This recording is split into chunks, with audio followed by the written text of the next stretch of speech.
বন্ধুরা, আমি জানি তোমরা ভালো আছো, আমি ভালো নেই। কেন আমি অনেক দিন পর তোমাদের সাথে ভিডিওতে আসলাম। তোমাদের একটা কথা জানাতে আসলাম আজকে। আমার দাদার অ্যাক্সিডেন্ট হয়েছে। ছোটোখাটো না, বিশাল বড় অ্যাক্সিডেন্ট হয়েছে। হয়েছে হচ্ছে মঙ্গলবার দিন হয়েছে অ্যাক্সিডেন্টটা। এই মঙ্গলবার আসলে 8 দিন হবে। সে গেছিল শালার বাড়িতে নেমন্তণ, আমার দাদারা কার্তিক ফেলেছিল, তার নেমন্তণ ছিল তাই গেছিল। যার পরে আমার এখান থেকে গেছে হচ্ছে 5:30-15 দিকে আমার দাদা বেরিয়ে গেছে। তারপরে আমি বললাম আমার দাদাকে যে এ দাদা তুই বেরিয়ে যাচ্ছিস, মার সাথে তুই দেখা করলি না। বললো ফোনে ফোনে দেখা করে নেবো, হয়ে গেল দেখা করে নেবো। ঠিক আছে। মা গেছিল গঙ্গা জল আনতে, তারপরে এসে দেখলো দাদাকে দেখতে পাইনি। তারপর ফোন করেছিল, বলল মা আমি সারাবাড়ি পৌঁছে গেছি। আমার বৌমণি যায়নি, আমার বৌমণি যায়নি, তার এই ছোট্ট মেয়েটাও যায়নি। গেছিল আমার দাদা, কত কাজের বন্ধু বান্ধবেরা গেছিল। তারপরে আসছে না, একটু দেরি হচ্ছিল। মা ফোন করে ও শালাকে বলেছে যে যদি দেরি হয় তাহলে নাই আসতে, মানে দেরি হলে ছাড়তে না করে দিয়েছে। তখন আমরা বললাম ঠিক আছে, মানে আমার দাদা বললো ঠিক আছে ছাড়বো না। আর শালা বললো ঠিক আছে, কেন শালা তো নয়, আমাদের একটা আত্মীয়র মতন, একটা মানে বন্ধুর মতন এরম হয়ে গেছে। যাই হোক, ছাড়তে না করে দিয়েছে। তারপরে আমার তখন অনেক রাত, কটা বাজে জানি না। একবার মা ফোন করেছিল, ফোন করে বলো মা আমি আসছি, ভালো কথা। তারপরে না সুইচ অফ। আমার মা বললো মনে আর আসবে না। তারপর থানা থেকে ফোন এসছে। ফোন এসে বলো হরিয়ং দস্য কে আছে, মানে আমার বাবার নামে নাম করেছে, কেন আমার বাইকটা মানে মোটরসাইকেলটা আমার বাবার নামে নিয়া, ঠিক আছে, বাবার নামে নিয়া। তা বাবা বললো হ্যাঁ ওটা আমার আমার গাড়ি। বললো কে চালাচ্ছে, বলছে আপনি কোথায়, বলছে আমি বাড়িতে আছি। বলে আপনি কোথায়, ডবল করে জিজ্ঞেস করছে, বলে আমি বাড়িতে আছি। ওই গাড়িটা কে চালাচ্ছে, বলছে আমার ছেলে চালাচ্ছে। বলছে নবদ্বীপ, ওই যে নবদ্বীপ যে ইয়ে আছে, প্রতাপনগর হাসপাতালে চলে আসো। তারপরে গেছি। তারপরে এতটা বুঝতে পারবে না বন্ধুরা, তোমরা এত বুঝতে পারবে না। ও শুধু কপাল কেটেছে, পা কেটেছে, কিচ্ছু হয়নি, শুধু ভেতরে ছাজরা হয়ে গেছে ওর। তারপরে প্রতাপনগর থেকে ট্রান্সফার করে দিল কৃষ্ণনগরে গেছি। কৃষ্ণনগরে কোনো কথা নেই, ছেলের কোনো কথা নেই, আমার দাদার কোনো কথা নেই। কোন মানে চোখ তাকাচ্ছে না, এই চোখ উল্টিয়ে গেছে। তারপরে বুকের এই পাঁচে লেগেছে, তারপরে মাথা পেছনে লেগেছে, হাত ছুলে গেছে, মানে ক্রিটিক্যাল কেস হয়েছে এটা। তারপর ওখান থেকে রাখবে না, ওখান থেকে এখানে রাখবে না। তারপরে চলে গেল হচ্ছে মানে এটাকে একটা, যেখানে অ্যাক্সিডেন্ট কেস হয় সেখানে ওকে রাখা হয়েছিল, বুঝেছো, যেখানে এইসব কেস আছে, মানে ধরো মারপিট ঝগড়া, পেছনে যে এখানটাতে লেগেছে ওর, হ্যাঁ এখানটাতে ওর লেগেছে। আর কপালটা কেটেছে আর পাটা কেটেছে, তোমরা বুঝবে না। আর ভেতরে মানে যেখানে বলে এখানটাতে লেগেছে ওর। আর চোখের যে চোখটা, যে এই চোখটা, চোখের মণিটা না উল্টিয়ে গেছে। ওর যা লেগেছে সে ভগবানই জানে। আর হচ্ছে এইগুলোতে না কি লেগেছে লাল। আর এই যে পাঁচটা যে আঙ্গুলগুলোতে না ফুলে গেছে। ওর খুব কষ্ট হয়েছিল।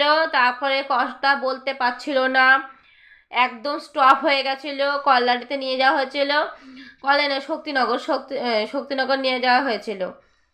মানে তোমরা মানে এই কালনায় ভর্তিটা হয়েছিল, তখন ওকে দেওয়া হয়েছিল হাগিস পরানো হয়েছিল, ঠিক আছে, হাগিস পরানো হয়েছিল, হাগিস ক্যাথিকল, তারপরে হচ্ছে অক্সিজেন এসব দেওয়া হয়েছিল।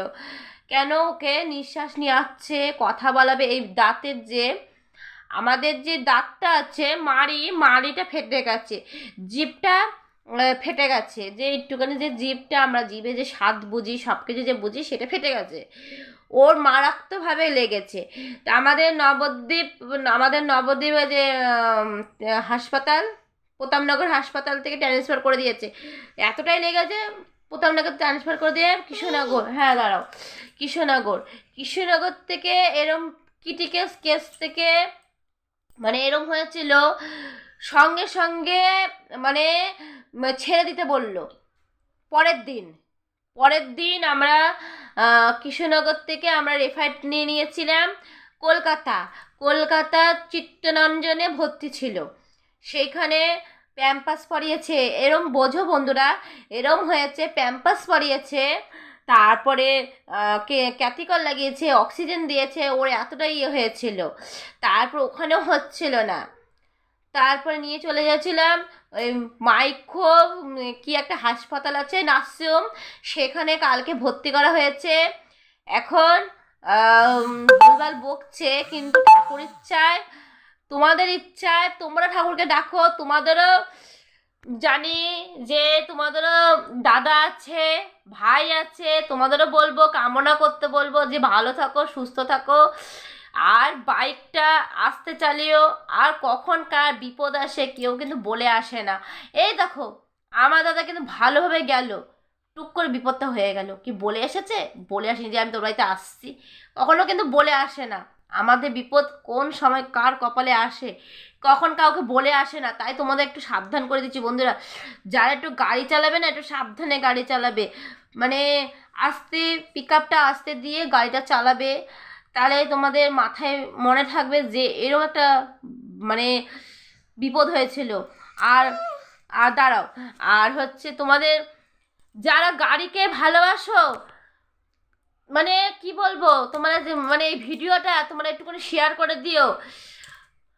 আমি কথা এড়িয়ে যাচ্ছে। আমার মা ভীষণ কাঁদছে, মা কাঁদবে না সন্তানের জন্য? মা কাঁদবে না? মা তো নিশ্চয়ই কাঁদবে, মা তো কাঁদবে সন্তানের জন্য। সন্তানের কি জ্বালা, সে হচ্ছে যে যার সন্তানের সে বোঝে, যার সন্তানের সে আর এক কথা বোঝে। আমি তোমাদের একটা কথা বলবো বন্ধুরা, এটা সবার কাছে তোমরা শেয়ার করে দিও। আর একটা কথা বলে দিই যে গাড়ি মারা একটু সাবধানে, মানে সন্তানকে চোখে চোখে রাখবে, আর সন্তানদের গাড়ি দেওয়াটা বন্ধ করবে। আর গাড়িটা কেন দেওয়া হয়, একটা মানে বিপদে আপদে জানি তাকে পাওয়া যায়। আর এই যে বিপদটা যে হলো, এটা একটা বড় কিছু হয়ে যেতে পারতো। তাই তোমাদের বলছি বন্ধুরা, সাবধানে গাড়ি চালাবে, ভালো থাকবে। আর আমি কেন তোমায় সাবধান করছি, আমারও দাদা মানে তোমাদেরও দাদা, আর আমার যদি ভাই হয় তোমাদেরও ভাই। আর আমি সবাইকে বলবো, সবাইকে সাবধান করব যে গাড়ি আস্তে চালিও, ভালো থেকো, সুস্থ থেকো। আজকে আমার দাদার হয়েছে, আজকে তোমার দাদারও হবে না, কোনো কারণ আছে? আর বিপদ বলে কয়ে আস না, বিপদ কাউকে বলে আসবে না যে আমি তোর কাছে আসছি, কাউকে বলে আসে না, কাউকে কিন্তু বলে আসে না, কখনো কাউকে বলে আসে না বিপদে আমি আসছি। আজকে আমার দাদাটা ওখানে পড়ে রয়েছে, অক্সিজেন দিয়ে ওখানে পড়ে রয়েছে। আজকে আমাদের এখনো পর্যন্ত আমাদের এই ডাল সিদ্ধ, আলু সিদ্ধ, এই ভাত হচ্ছে। যেখানে আমরা 3 বার মানুষ ভাত খাই, সেখানে কিন্তু আমাদের পেটের জন্য আমাদের খেতে হচ্ছে একবার।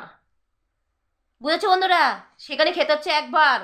তাই বলছি বন্ধুরা, যে ওখানে পড়ে থাকে, যে ওখানে নিচে ওখানে থাকে না, তাদের আরো কষ্ট। তাই বলছি যে গাড়ি চালাচ্ছ সাবধানে চালিও। হ্যাঁ, এখন অনেক ভিডিও আসবে যে তোমরা সাবধান করছো কেন। আমি বলছি আমার দাদা এরম হয়েছে, তার জন্য আমি বলবো যে এরম জানি কেউ করো না, যে মায়ের কোল থেকে হারা হয়ে যায়, মায়ের কোল থেকে হাহানা হয়ে যাও, যে দুঃখের পর দুঃখ হয়। ঠিক আছে, এই আমাদের কষ্ট, এই ডাল সিদ্ধ আলু সিদ্ধ, ডাল সিদ্ধ আলু সিদ্ধ, কোথায় পাঁপড় ভাজা, কোথায় আলু সিদ্ধ, এই খেতে হবে কেন? আমার দাদাটাকে ফিরিয়ে আনতে হবে। আর মুখে মাছ উঠে, তোমরা কমেন্টে বলো, সন্তান যদি এখন বিপদে থাকে, সন্তান যদি মানে মৃত্যুর সাথে পাঞ্জা লড়ে, কেউ কি মাছ দিয়ে, মাংস দিয়ে, বিরিয়ানি দিয়ে, পোলাও দিয়ে খেতে পারে? কোনো মাই পারে না। কারা খেতে পারে? যারা পাষাণ, তারাই খেতে পারে। আর তোমাদের বলছি বন্ধুরা, একটু ঠাকুরের কাছে প্রার্থনা করো যে আমার দাদা তাড়াতাড়ি সুস্থ হয়ে বাড়ি চলে আসে, তাড়াতাড়ি সুস্থ জানি হয়ে বাড়ি আসে। Tata tata.